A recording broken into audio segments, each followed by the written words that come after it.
Nah, banyak sekarang di era pandemi ini banyak orang yang minum vitamin dan beragam macam vitamin. Apakah beragam vitamin ini memang diperlukan bagi tubuh dan memang meningkatkan ketahanan tubuh kita mungkin? Kita akan bersama dengan narasumber kita pada hari ini, Dr. Alin ya. Yes, dan sudah hadir bersama kita hari ini di tengah kita yaitu Dr. Lona, spesialis farmakologi klinis. Selamat pagi Dr. Lona. Selamat pagi. Sehat dok, alhamdulillah. Sehat. Yes. Ya, baik. Oke, nah Dr. Lona, ini banyak sekali fakta mitos yang beredar di masyarakatnya. Imunitas tubuh nih, katanya terbentuk karena kita minum vitamin. Ini fakta atau mitos sih dokter? Fakta. Fakta. Jadi vitamin itu kan zat gizi mikro, artinya diperlukan dalam jumlah sedikit, tetapi penting untuk tubuh kita, terutama sel-sel tubuh kita menjalankan fungsinya dengan normal. Jadi kalau kita mampu memenuhi kebutuhan vitamin harian kita, tentunya fungsi sel tubuh kita juga akan baik dan sistem imunitas tubuh kita juga akan terjaga. Dan ini penting kan? Mengingat kita hidup di masa pandemi, menghadapi si virus corona, memiliki sistem imunitas tubuh adalah salah satu faktor yang dapat melindungi tubuh kita dari kondisi penyakit ini.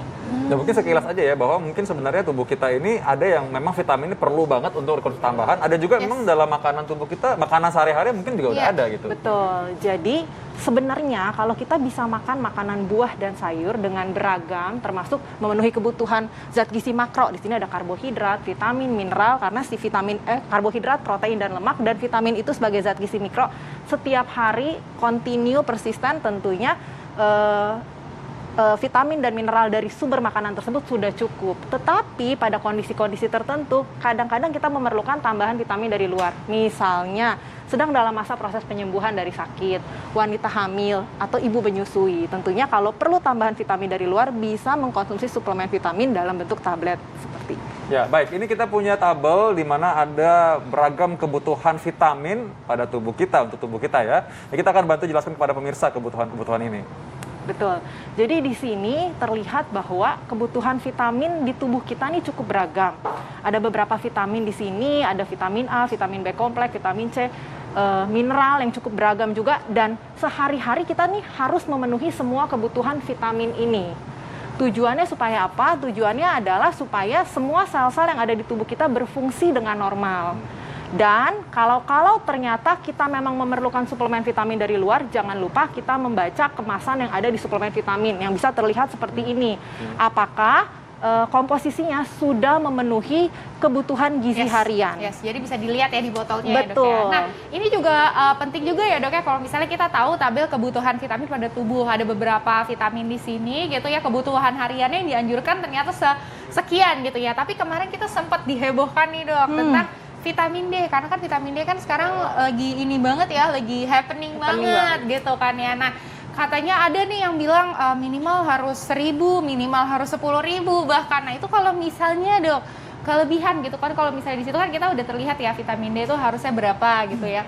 Maksimal ini 600 sampai 4.000. Kalau misalnya kelebihan dalam satu hari gitu ya dok, apa sih yang akan terjadi pada tubuh kita? Apakah nanti takutnya mengendap gitu ya ke organ-organ, atau apa sih sebenarnya yang terjadi bisa dok? Tapi jangan dijawab dulu dokter, sesaat lagi kita akan kembali tetap di Hidup Sehat. Oke, kita kembali lagi nih ya. Kita seru banget lah ngomongin vitamin ya kan, karena emang perbincangannya pun juga seru banget ya kan.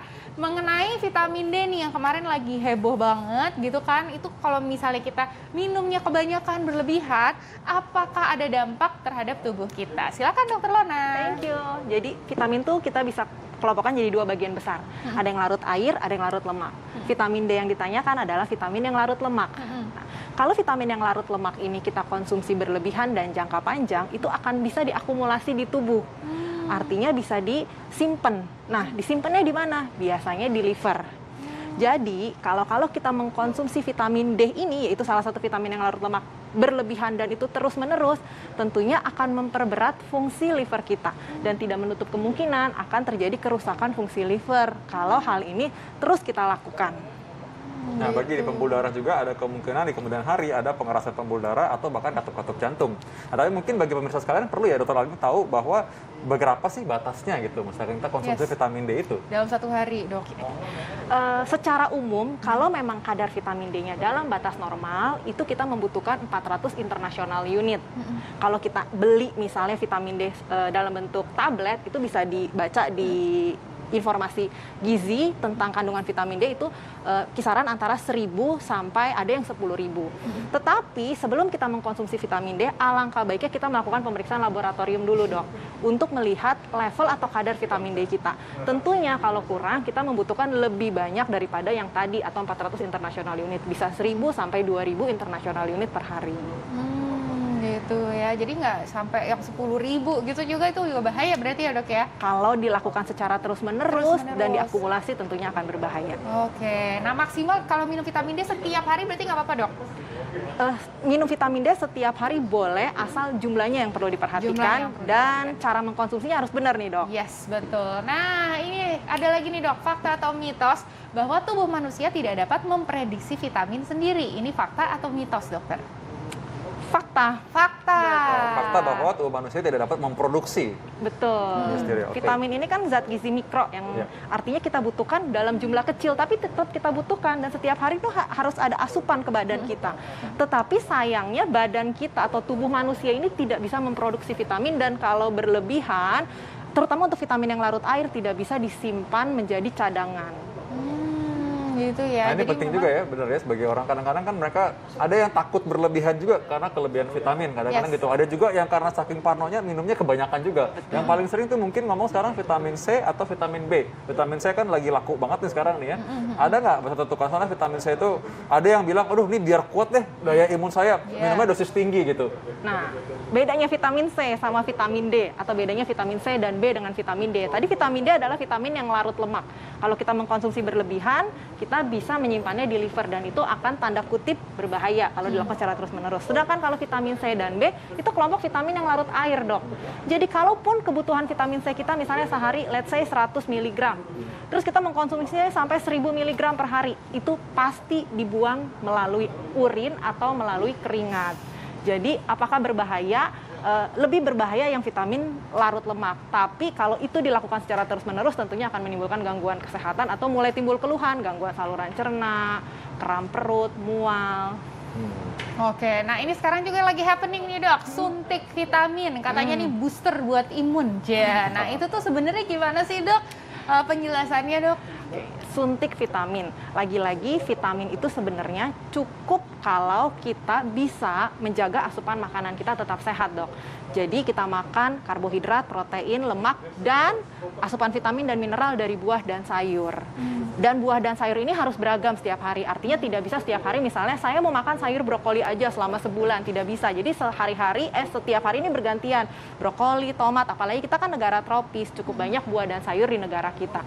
Namun pada mereka yang mengalami defisiensi vitamin atau kekurangan vitamin, bahkan sampai menimbulkan gejala klinis, atau mereka yang memang tidak bisa mengkonsumsi vitamin seperti orang-orang sehat pada umumnya dan tidak bisa makan makanan dari mulut, termasuk mengkonsumsi suplemen vitamin dari mulut seperti yang ada di depan kita ini, mungkin dibutuhkan asupan vitamin yang disuntikan atau yang diinjeksikan langsung masuk ke pembuluh darah pada kondisi tersebut. Tetapi artinya bisa kita katakan di sini tidak semua orang membutuhkan vitamin yang disuntikan atau melalui pembuluh darah langsung. Yes.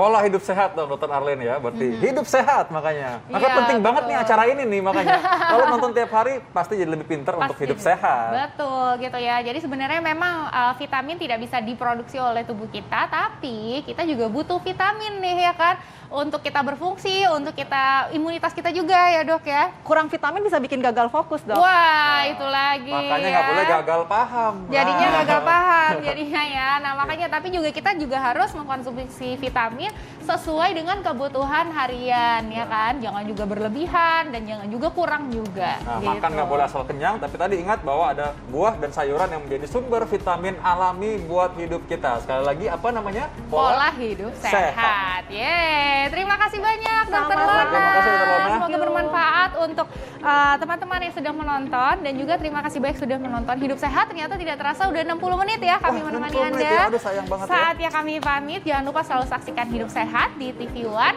setiap hari Senin sampai Jumat jam 9 pagi sampai jam 10 pagi. Saya Dr. Vito Damai. Saya Dr. Edi Tarlin. Indonesia Hidup Sehat.